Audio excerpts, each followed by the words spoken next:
Right. మనతోటి KS Prasad గారు ఉన్నారు. పొలిటికల్ అనలిస్ట్ వారితో మాట్లాడదాం. ఎందుకంటే ఈ దళిత క్రైస్తవ సభకు సంబంధించి మరి అక్కడ ఉన్నటువంటి ఇచ్చినటువంటి స్పీచ్లు నేపథ్యంలోనే ప్రభుత్వ పెద్దలను విమర్శించారనేటువంటి జరుగుతున్నటువంటి సంఘటనలు కాబట్టి అరెస్టులు కానీ లేకపోతే చర్చలు కానీ సో వారు కీలకంగా ఉన్నారు ఆ రోజు వేదిక మీద. సో వారితో మాట్లాడదాం. కేఎస్ ప్రసాద్ గారు గుడ్ మార్నింగ్ అండి. గుడ్ మార్నింగ్ అండి. ఒక సభ అనేకమైనటువంటి వివాదాలకు దారితీసింది. కేఎస్ ప్రసాద్ గారు ఒప్పుకుంటారా? ముందుగా రాజ్ న్యూస్ ప్రేక్షకులకు నమస్కారం అండి. అలాగే ప్యానెల్లో ఉన్న మిత్రులకి మీకు కూడా నమస్తే సార్. ఒక విషయం నేను చెప్పగలను. భావ ప్రకటన స్వేచ్ఛ, వినియోగం, దుర్వినియోగం రెండు ఉంటాయి. వినియోగానికి ఎవరికి అప్రహెన్షన్స్ ఉండవు, దుర్వినియోగానికి మాత్రం తీవ్ర ఆక్షేపణలు ఉంటాయి. ఇక్కడ ఒకటి నేను చెప్పగలను, వ్యక్తిగత వ్యంగ్యంటాలతో ఒక సభ అన్నది ఎప్పుడైతే అట్రిబ్యూట్ అవుతుందో అది నిజంగా సమాజంలో ఒక అనిశ్చితికి దారితీస్తుంది. నాకు రాధా మనోహర్ మీద వ్యక్తిగతంగా నాకు భేదాభిప్రాయాలు ఉండొచ్చు, లేదంటే పవన్ కళ్యాణ్ గారి మీద భేదాభిప్రాయాలు ఉండొచ్చు, అది ప్రభుత్వం మీద భేదాభిప్రాయాలు ఉండొచ్చు. ఇదే మనం ఎలక్షన్ క్యాంపెయినింగ్ కాదు కదా. రెండోది, ద ప్రైమరీ మోటో ఆఫ్ దళిత క్రైస్తవ శంకరావ సభ అన్న దగ్గర దళితుల మీద ముఖ్యంగా ప్రభుత్వం 1950 దగ్గర నుంచి తీసుకున్నది, నెక్స్ట్ స్వతంత్రం వచ్చిన దగ్గర నుంచి మహానుభావుడు అంబేద్కర్ గారు రాసిన రాజ్యాంగ సారాంశంలో దళితుల మీద జరుగుతున్న వివక్ష వీటన్నిటినీ క్రోడీకరించి ఒక సభా సారాంశంలో 31 పాయింట్లతో ఎజెండా పెట్టుకుని సభని ఎప్పుడైతే చేశారో, ఒక సీనియర్ ప్రిన్సిపల్ గారు జేవియర్ గారు అని ఒక ఆయన ప్రసంగంతో స్టార్ట్ అయిన ఆ సభ, ఆ పెద్ద మనిషి ఒక నిజంగా చెప్పాలంటే ఒక దిశ ఇచ్చాడు, ఒక డైరెక్షన్ ఇచ్చాడు. దానికి అనుగుణంగా మాట్లాడతారు అనుకున్న దగ్గర మా ఆంధ్ర యూనివర్సిటీ ప్రొఫెసర్ గారు కూడా చాలా చక్కగా ఒక సంస్థానాల విలీనంలో ఒక ప్రాథమిక ధ్యేయం ఏ విధంగా భారతదేశ దృక్పథం అన్న దాంట్లో ఓ మహానుభావుడు అంబేద్కర్ గారు రాసిన రాజ్యాంగ ఔన్నత్యాన్ని పరిరక్షించుకునే నేపథ్యానికి తెరలేపుతో ఒక ఐఆర్ఎస్ ఆఫీసర్ గారు మాట్లాడినవి ఇవేవి గాలికి వదిలేసి ఒక అతను అక్కడ స్టార్ట్ చేసిన ఒక యూట్యూబర్ అతను స్టార్ట్ చేసిన ప్రసంగం సారాంశం కనుక చూస్తే హేళన, ఒక వ్యక్తిగత దూషణ అండ్ వ్యక్తిత్వం మీద, అంటే ఒక మాట నేను చెప్పగలను. సే ఫర్ ఇన్స్టెంట్, నేను ఒక పొరపాటు జీవితంలో చేసిన దానికి ఇంకొకడు దాన్ని ఆదర్శంగా తీసుకుంటే అది మన దౌర్భాగ్యం అంట.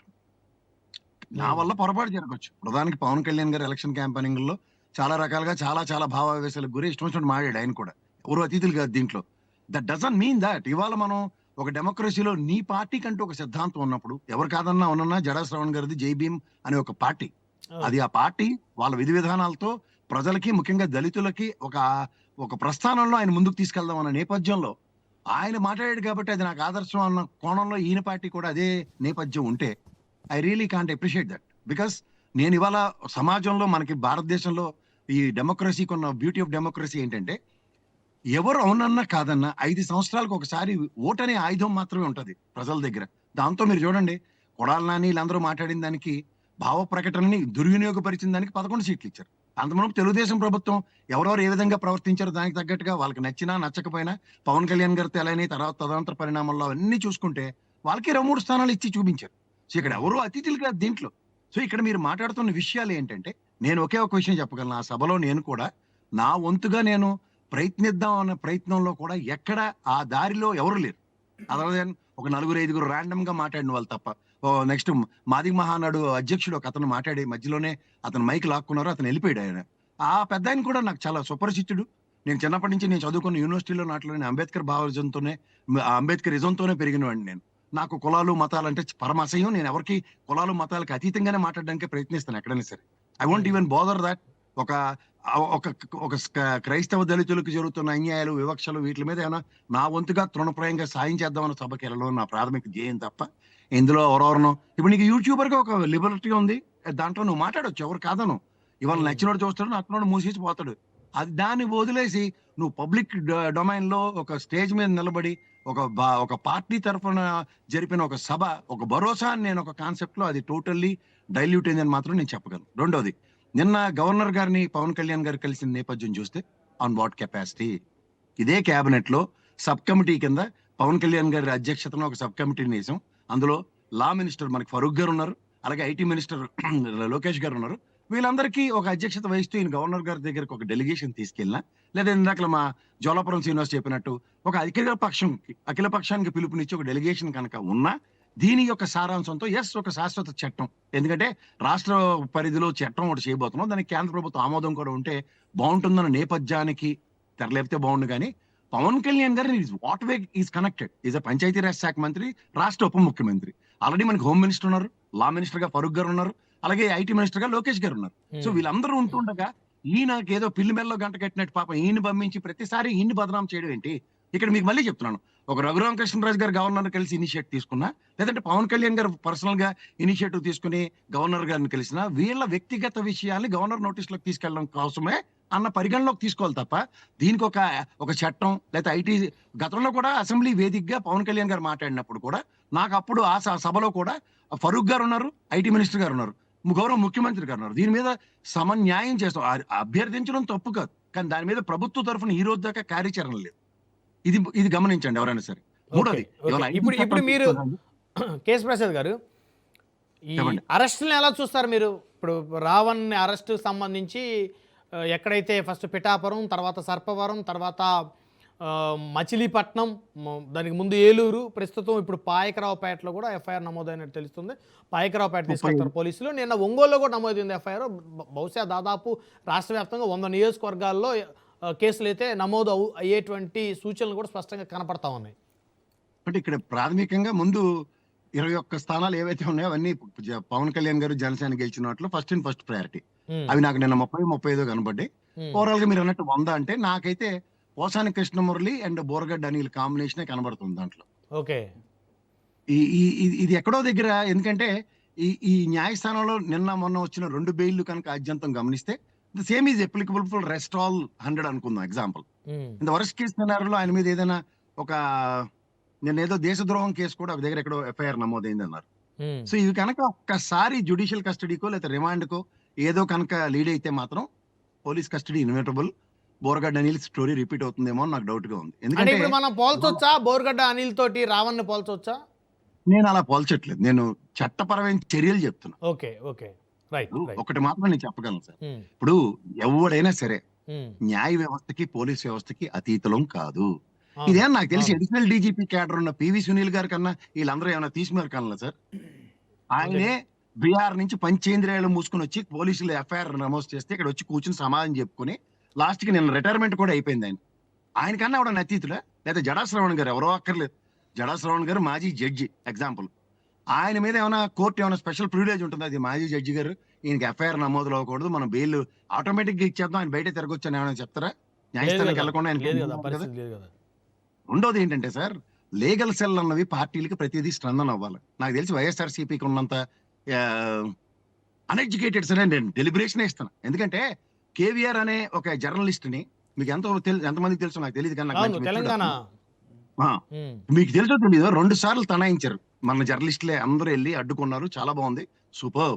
కానీ ఎవడో ఒక బుర్ర తక్కువ ఐడియా ఇచ్చాడానికి 2 నెలల పాటు అండర్ గ్రౌండ్ లో ఉన్నామని. అండర్ గ్రౌండ్ లో ఉన్నప్పుడు ఏం చేయాలా? ఎఫ్ఐఆర్ క్వాష్ చేయాలి, ఫస్ట్ పాయింట్.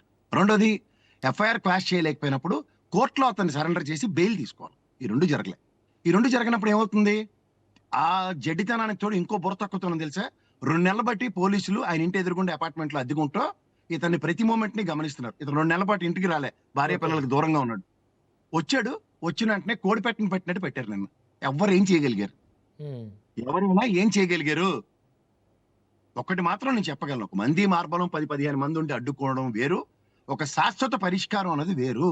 ఎఫ్ఐఆర్ అన్నది ఎక్కడైనా నమోదైతే నా మీదైనా మీ మీదైనా, ఆఖరికి పివి సునీల్ గారు అనే అడిషనల్ డీజీపీ క్యాడర్ అయినా, చిన్న చితక మనిషి కాదైనా, ఆయనకే దిక్కులేదు సార్. మనం ఎవరం అసలు? నిజమే, ఎంతమంది జర్నలిస్టుల మీద అన్ని కేసులు లేవు, వాళ్ళు డైరెక్ట్ గా ఎదుర్కోవట్లేదు. నాకు తెలిసిన ఒక సీనియర్ జర్నలిస్ట్ మీద రాజద్రోహం కేసు ఉంది, ఇప్పటికే ఆయనకి తిప్పలపడుతున్నాడు, మళ్ళీ అన్ని రకాల ఇన్ఫ్లుయెన్స్లు యూజ్ చేస్తున్నాడు, అన్ని రకాలుగాను. కానీ కోర్టు పరమైన రక్షణ కోసమే ఎవరైనా, ఆయనకి బెయిల్ ఇచ్చింది కూడా గౌరవ న్యాయస్థానమే. ఇవన్నీ మనం గమనించకుండా ఎవరికాడు ఓవర్ యాక్షన్ చేసేద్దాం అంటే, ఎవరు మాకేమి, ఎవరో నిన్న ఒక ఇంటర్వ్యూలో కూడా చెప్తున్నాడు, దళిత సామాజిక వర్గం పుట్టిందే బూతుల్లోనూ మాకు డాక్టరేట్లు ఉన్నాయి. What the hell is? ఎంతమందికి తెలుసు? మహానుభావుడు అంబేద్కర్ గారు తీవ్రంగా విభేదించిన గాంధీ గారితో ఏ రోజు కూడా ఒక పరుష పదాన్ని వాడిని గొప్పతనం అవుతుంది.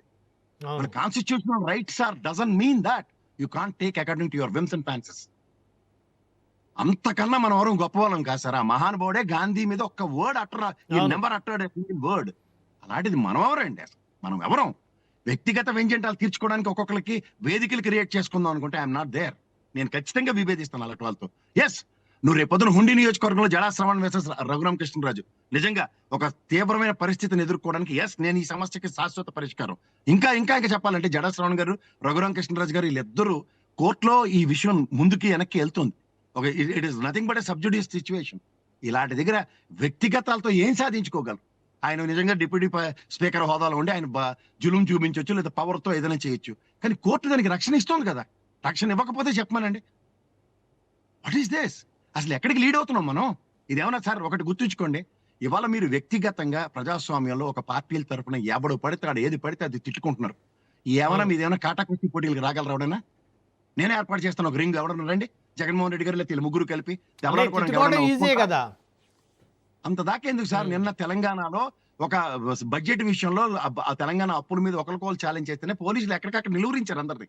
అవును. ఇవన్నీ కనబడుతుంది దగ్గర. ఇవాళ ప్రజాస్వామ్యంలో ప్రజల దగ్గర ఉన్న ఓటనే ఆయుధంతోనే మీకు సమాధానాలు ఇస్తున్నారు కదా. మీరు 5 సంవత్సరాలు పరిపాలిస్తే 11 సీట్లు ఇచ్చారు. మీరు 5 సంవత్సరాలు పరిపాలిస్తే 23 సీట్లు ఇచ్చారు. అయినా మీకు సిగ్గురాపోతే ఎవడేం చేస్తాడండి?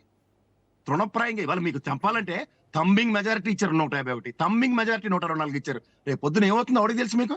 అవును, 151 అవును. ఇచ్చిన వాడికి 11కి వస్తుందని ఎవరైనా ఊహించారా? కలగన్నారా? ఎవడన్నా కలగనాడేమో చెప్పండి. ఎవడో ఎందుకు నేనే 175 వచ్చేస్తే ఎంత కాదన్నా వర్స్ట్ 50% అన్నప్పుడు 58, 10% కూడా ఇవ్వలే. సో ఇవన్నీ హైపోథెటికల్ గా ఏది పడితే అది అజంప్షన్స్ తో మాట్లాడడం చాలా సులువు సార్, చాలా బాగుంటది.